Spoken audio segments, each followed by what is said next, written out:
ಸಮಾನತೆಗಾಗಿ ಕ್ರಾಂತಿಯನ್ನು ನಡೆದ ಬಸವಣ್ಣನ ಕರ್ಮಭೂಮಿಯಲ್ಲಿ ನಡೆದಂತ ಈ ಒಂದು ಅಮಾನವೀಯ ಘಟನೆ ಅಂತ ಹೇಳ್ಬೋದು. 18 ವರ್ಷದ ಭಾಗ್ಯಶ್ರೀಯನ್ನ ಅತ್ಯಾಚಾರವೆಸಗಿ ಬರ್ಬರವಾಗಿ ಕೊಲೆ ಮಾಡಿದ ಪಾಪಿಗಳು. ಆ ಒಂದು ಕುಟುಂಬಸ್ಥರಿಗೆ ಇವತ್ತು ರಿಪಬ್ಲಿಕ್ ಕನ್ನಡ ಧ್ವನಿಯಾಗಿದೆ. ಅವ್ರ ಜೊತೆ ನಾವಿದ್ದೀವಿ. ಯಾರೇ ಏನೇ ಮಾಡಲಿ, ಸರ್ಕಾರ ಬರಲಿ, ಯಾರೇ ಅಧಿಕಾರಿ, ಯಾರೇ ರಾಜಕಾರಣಿಗಳು, ಯಾವುದೇ ಮುಲಾಜಿಗೆ ನಾವು ಬಗ್ಗಲ್ಲ.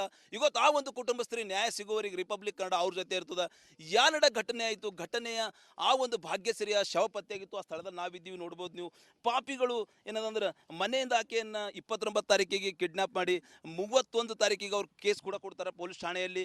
ನಂತರ 1 ತಾರೀಕಿಗೆ ಭಾನುವಾರ ಆಕೆಯ ಶವ ಇದೇ ಒಂದು ಮುಳ್ಳಿನ ಕಂಟಿಯಲ್ಲಿ ಪತ್ತೆ ಆಗ್ತದೆ.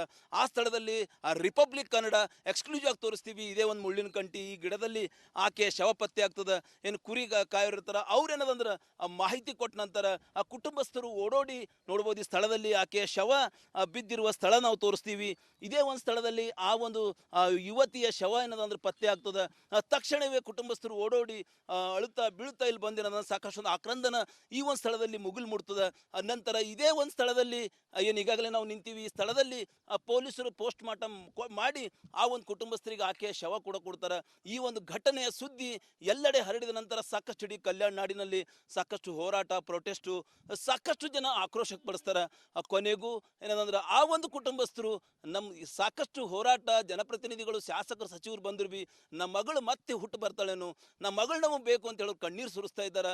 ಹೀಗಾಗಿ ಆ ಒಂದು ಕುಟುಂಬಸ್ಥರ ಕಣ್ಣೀರಿಗೆ ಇವತ್ತು ರಿಪಬ್ಲಿಕ್ ಕನ್ನಡ ನಿಮ್ಮ ಧ್ವನಿ, ನಾವು ಕೂಡ ಧ್ವನಿಯಾಗಿದ್ದೀವಿ.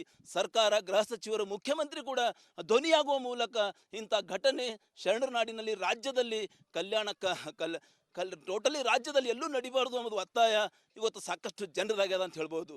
ಕ್ಯಾಮ್ರಾ ಪರ್ಸನ್ ಭರತ್ ಜೊತೆ ನಾನು ಮಲ್ಲಿಕಾರ್ಜುನ್ ಮರ್ಕಲ, ರಿಪಬ್ಲಿಕ್ ಕನ್ನಡ, ಬೀದರ್. ಸಮಾನತೆಗಾಗಿ ಕ್ರಾಂತಿಯನ್ನು ನಡೆದ ಬಸವಣ್ಣನ ಕರ್ಮಭೂಮಿಯಲ್ಲಿ ನಡೆದಂತ ಈ ಒಂದು ಅಮಾನವೀಯ ಘಟನೆ ಅಂತ ಹೇಳ್ಬೋದು. 18 ವರ್ಷದ ಭಾಗ್ಯಶ್ರೀಯನ್ನ ಅತ್ಯಾಚಾರವೆಸಗಿ ಬರ್ಬರವಾಗಿ ಕೊಲೆ ಮಾಡಿದ ಪಾಪಿಗಳು. ಆ ಒಂದು ಕುಟುಂಬಸ್ಥರಿಗೆ ಇವತ್ತು ರಿಪಬ್ಲಿಕ್ ಕನ್ನಡ ಧ್ವನಿಯಾಗಿದೆ. ಅವ್ರ ಜೊತೆ ನಾವಿದ್ದೀವಿ. ಯಾರೇ ಏನೇ ಮಾಡಲಿ, ಸರ್ಕಾರ ಬರಲಿ, ಯಾರೇ ಅಧಿಕಾರಿ, ಯಾರೇ ರಾಜಕಾರಣಿಗಳು, ಯಾವುದೇ ಮುಲಾಜಿಗೆ ನಾವು ಬಗ್ಗಲ್ಲ. ಇವತ್ತು ಆ ಒಂದು ಕುಟುಂಬಸ್ಥರಿಗೆ ನ್ಯಾಯ ಸಿಗುವವರಿಗೆ ರಿಪಬ್ಲಿಕ್ ಕನ್ನಡ ಅವ್ರ ಜೊತೆ ಇರ್ತದೆ. ಯಾನಡ ಘಟನೆ ಆಯಿತು, ಘಟನೆಯ ಆ ಒಂದು ಭಾಗ್ಯಶ್ರೀಯ ಶವ ಪತ್ತೆಯಾಗಿತ್ತು. ಆ ಸ್ಥಳದಲ್ಲಿ ನಾವಿದ್ದೀವಿ, ನೋಡ್ಬೋದು ನೀವು. ಪಾಪಿಗಳು ಏನದಂದ್ರೆ ಮನೆಯಿಂದ ಆಕೆಯನ್ನು 29 ತಾರೀಕಿಗೆ ಕಿಡ್ನಾಪ್ ಮಾಡಿ 31 ತಾರೀಕಿಗೆ ಅವ್ರು ಕೇಸ್ ಕೂಡ ಕೊಡ್ತಾರೆ ಪೊಲೀಸ್ ಠಾಣೆಯಲ್ಲಿ. ನಂತರ 1 ತಾರೀಕಿಗೆ ಭಾನುವಾರ ಆಕೆಯ ಶವ ಇದೇ ಒಂದು ಮುಳ್ಳಿನ ಕಂಟಿಯಲ್ಲಿ ಪತ್ತೆ ಆಗ್ತದೆ. ಆ ಸ್ಥಳದಲ್ಲಿ ರಿಪಬ್ಲಿಕ್ ಕನ್ನಡ ಎಕ್ಸ್ಕ್ಲೂಸಿವ್ ಆಗಿ ತೋರಿಸ್ತೀವಿ. ಇದೇ ಒಂದು ಮುಳ್ಳಿನ ಕಂಟಿ, ಈ ಗಿಡದಲ್ಲಿ ಆಕೆಯ ಶವ ಪತ್ತೆ ಆಗ್ತದೆ. ಏನು ಕುರಿ ಕಾಯೋರಿರ್ತಾರೆ ಅವ್ರೇನದಂದ್ರೆ ಮಾಹಿತಿ ಕೊಟ್ಟ ನಂತರ ಆ ಕುಟುಂಬಸ್ಥರು ಓಡೋಡಿ ನೋಡ್ಬೋದು. ಈ ಸ್ಥಳದಲ್ಲಿ ಆಕೆಯ ಶವ ಬಿದ್ದಿರುವ ಸ್ಥಳ ನಾವು ತೋರಿಸ್ತೀವಿ. ಇದೇ ಒಂದು ಸ್ಥಳದಲ್ಲಿ ಆ ಒಂದು ಯುವತಿಯ ಶವ ಏನದಂದ್ರೆ ಪತ್ತೆ ಆಗ್ತದೆ. ತಕ್ಷಣವೇ ಕುಟುಂಬಸ್ಥರು ಓಡೋಡಿ ಅಳುತ್ತಾ ಬೀಳುತ್ತಾ ಇಲ್ಲಿ ಬಂದಿರೋದನ್ನ ಸಾಕಷ್ಟು ಒಂದು ಆಕ್ರಂದನ ಈ ಒಂದು ಸ್ಥಳದಲ್ಲಿ ಮುಗಿಲು ಮುಟ್ತದೆ. ನಂತರ ಇದೇ ಒಂದು ಸ್ಥಳದಲ್ಲಿ ಏನು ಈಗಾಗಲೇ ನಾವು ನಿಂತೀವಿ, ಈ ಸ್ಥಳದಲ್ಲಿ ಪೊಲೀಸರು ಪೋಸ್ಟ್ ಮಾರ್ಟಮ್ ಮಾಡಿ ಆ ಒಂದು ಕುಟುಂಬಸ್ಥರಿಗೆ ಆಕೆಯ ಶವ ಕೂಡ ಕೊಡ್ತಾರೆ. ಈ ಒಂದು ಘಟನೆಯ ಸುದ್ದಿ ಎಲ್ಲೆಡೆ ಹರಡಿದ ನಂತರ ಸಾಕಷ್ಟು ಇಡೀ ಕಲ್ಯಾಣ ನಾಡಿನಲ್ಲಿ ಸಾಕಷ್ಟು ಹೋರಾಟ, ಪ್ರೊಟೆಸ್ಟು, ಸಾಕಷ್ಟು ಜನ ಆಕ್ರೋಶಕ್ಕೆ ಪಡಿಸ್ತಾರೆ.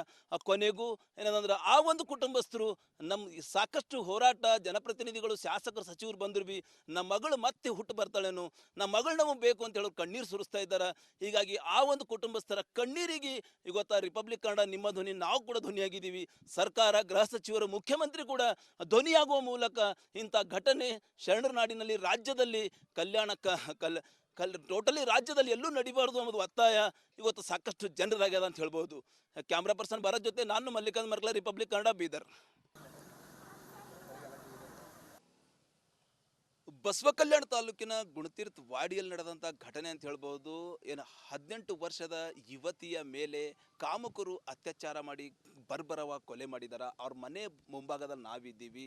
ಬಡ ಕೂಲಿ ಕಾರ್ಮಿಕ, ಬೇರೆಯವರು ಕೃಷಿ ಹೊಲದಲ್ಲಿ ಅಂದ್ರೆ ಬೇರೆಯವ್ರ ಹೊಲದಲ್ಲಿ ಕೆಲಸ ಮಾಡಿ ಮಕ್ಕಳು ಹೊಟ್ಟೆ ತುಂಬಿಸ್ತಾ ಇದ್ದಂಥ ಪಂಡಿತ್ ಅವರು ಮನೆ ಮುಂಭಾಗದಲ್ಲಿ ಅವ್ರ ಪಂಡಿತು ಅವ್ರ ತಾಯಿ ಕಣ್ಣೀರು ಹಾಕ್ತಾ ಇದ್ದಾರೆ ಮಗಳನ್ನು ಕಳ್ಕೊಂಡು. ನೋಡ್ಬೋದು ನೀವು. ಈ ಕಣ್ಣೀರಿಗೆ ಬೆಲೆ ಕಟ್ಲಕ್ಕೆ ಆಗ್ತದೇನು, ಈ ಕಣ್ಣೀರು ಸೂಟ ಅಂತ ಕೆಲಸ ಯಾರು ಮಾಡಬೇಕು ಅಂತೇಳಿ ನಮ್ಮ ಪ್ರಶ್ನೆ ಆಗ್ಯದ. ಟೋಟಲಿ ಘಟನೆಯಾಗಿ ಇವತ್ತಿಗೂ 5-6 ದಿವಸ ಆದರೂ ಸಮಾಜ ಕಲ್ಯಾಣ ಇಲಾಖೆ ಅಧಿಕಾರಿಗಳು ಬಂದು ಏನು ಪರಿಹಾರ ಕೊಡಬೇಕು ಅದು ಕೂಡ ಕೊಟ್ಟಿಲ್ಲ ಅಂಬೋದು ಬೇಸರ ಇವ್ರದ್ದಾಗ್ಯದ. ಅದು ಪರಿಹಾರ ಕೊಟ್ಟರೆ ಮಗಳು ಬರ್ತಾಳೇನೋ ಅಂತೇಳಿ ಒಂದು ಕಡೆ ಕೇಳ್ತಾ ಇದ್ದಾರೆ. ನೋಡ್ಬೋದು ನೀವು ಮನೆ ತಗಡದ ಮನೆ ಹಾಕೊಂಡೆ ನಾವು ಹೊಟ್ಟೆಪಾಡಿಗಾಗಿ ಬೇರೆ ಊರದಿಂದ ಈ ಒಂದು ಊರಲ್ಲಿ ಬಂದು ಇವ್ರು ನೆಲೆಸಿದ್ದಾರೆ. ಆದರೆ ಇಂಥ ಬಡ ಕಾರ್ಮಿಕರ ಮಗಳ ಮೇಲೆ ಕಣ್ಣು ಹಾಕಿದ ಕಾಮುಕರು ಆಕೆ ಮೇಲೆ ಅತ್ಯಾಚಾರವೆಸಗಿ ಬರ್ಬರವಾಗಿ ಕೊಲೆ ಮಾಡಿ ನೋಡ್ಬೋದು. ಒಳಗಿನ ಭಾಗದಲ್ಲಿ ಅವ್ರ ಮನೆ ಹೇಗಿದೆ ನಾವು ತೋರಿಸ್ತೀವಿ.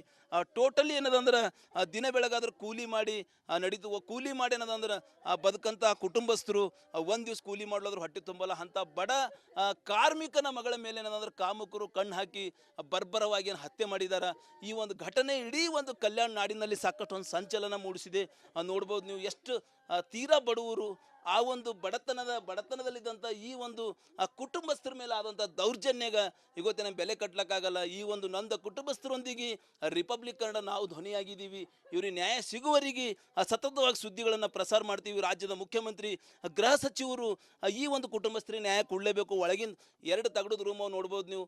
2 ತಗಡದ ರೂಮದಲ್ಲಿ ಅವ್ರು ಏನದಂದ್ರೆ ಮಳೆ ಚಳಿ ಬಿಸಿಲು ಇಲ್ಲಿ ಬದುಕ್ತಾ ಇದ್ದಾರೆ. ಇಂಥ ಒಂದು ಕುಟುಂಬಸ್ಥರ ಮೇಲೆ ಆದಂಥ ಅನ್ಯಾಯ ನಿಜಕ್ಕೂ ಯಾರ ಮೇಲೆ ಕೂಡ ಆಗ್ಬಾರ್ದು. ಸರ್ಕಾರ ಸಂಬಂಧಪಟ್ಟವರು ಈ ಒಂದು ಕುಟುಂಬಸ್ಥರಿಗೆ ನ್ಯಾಯ ಕೊಡಲೇಬೇಕಾಗ್ಯದ. ಯಾಕಂದ್ರೆ ಮಗಳನ್ನು ಕಳ್ಕೊಂಡು ಆ ಒಂದು ಕುಟುಂಬಸ್ಥರು ಇವತ್ತು ಕಣ್ಣೀರಲ್ಲಿ ಕೈ ತೊಳಿತಾ ಇದ್ದಾರೆ ಅಂತ ಹೇಳ್ಬೋದು.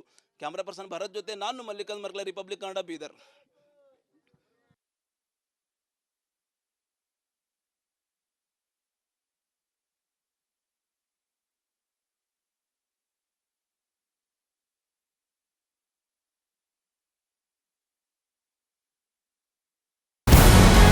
ನಮಸ್ಕಾರ, ಕರ್ನಾಟಕ ಪ್ರೈಮ್ ಟೈಮ್ಗೆ ಸ್ವಾಗತ.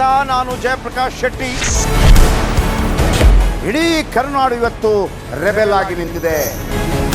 ಈ ಹಗರಣಗಳನ್ನು ಸದನದಲ್ಲಿ ಪ್ರಸ್ತಾಪ ಮಾಡಲು ಕೂಡ ಕಾಂಗ್ರೆಸ್ ಹಿಂದೇಟು ಹಾಕಿದ್ದೇಕೆ? ನಿಮ್ಗೆ ಸಂಬಳ ಅದಕ್ಕೆ, ನಿಮಗೆ ವಾಹನ ಅದಕ್ಕೆ, ನಿಮಗೆ ವೆಪನ್ ಅದಕ್ಕೆ, ನೀವು ಅದನ್ನು ಸೆರೆ ಹಿಡಿಬೇಕಾಗಿತ್ತು. ನೀವು ವಿದ್ಯುತ್ ಬರ ಇದೆ ಅಂತ ಹೇಳ್ತಾ ಇದ್ದೀರಿ, ಎಲ್ಲಿ ಬರ ಇದೆ ನೀವು ಹೇಳಬೇಕು. ಪಾಕಿಸ್ತಾನ್ ಆಕ್ಯುಪೈಡ್ ಕಾಶ್ಮೀರ್ ಅದು ಎಂದೆಂದಿಗೂ ನಮ್ಮದು. 40 ಮೆಷಿನ್ಗಳು ತಂದಿತ್ತು ನೋಟ್ ಎಣಿಸುವುದಕ್ಕೆ, ಅದೇ ಹಾಳಾಯಿತು. ಮಥುರಾದ ಗಲಾಟೆ ಇದೆಯಲ್ಲ, ಅದು ಸ್ಥಳೀಯವಾಗಿ ಕೂತು ಪರಿಹರಿಸಬಹುದಾದಂಥ ಕಾನೂನಿದೆ. ಗ್ಯಾರಂಟಿ ಯೋಜನೆಯಿಂದ ನಷ್ಟ ಆಗಿದೆ, ಲಾಭ ಆಗಿದೆ, ದಯವಿಟ್ಟು ಹೇಳಿ. Dawood Ibrahim most wanted criminal ಯಾವಾಗಾದ ಅಂದರೆ ಇಲ್ಲಿ ತನಕ ಭಾರತ ದೇಶದಲ್ಲಿ ಓರ್ವ ದಲಿತ ಪ್ರಧಾನಿಯಾದಂಥ ಇತಿಹಾಸವೇ ಇಲ್ಲ. ರಿಪಬ್ಲಿಕ್ ವರ್ಲ್ಡ್ ಆಪ್ ಇದು ಕೇವಲ ಅಪ್ಲಿಕೇಶನ್ ಅಲ್ಲ, ಸಮಗ್ರ ಸುದ್ದಿಗಳ ಸಂಪರ್ಕ ಮಾರ್ಗಕ್ಕೆ ಕ್ರಾಂತಿಕಾರಿ ಬದಲಾವಣೆ.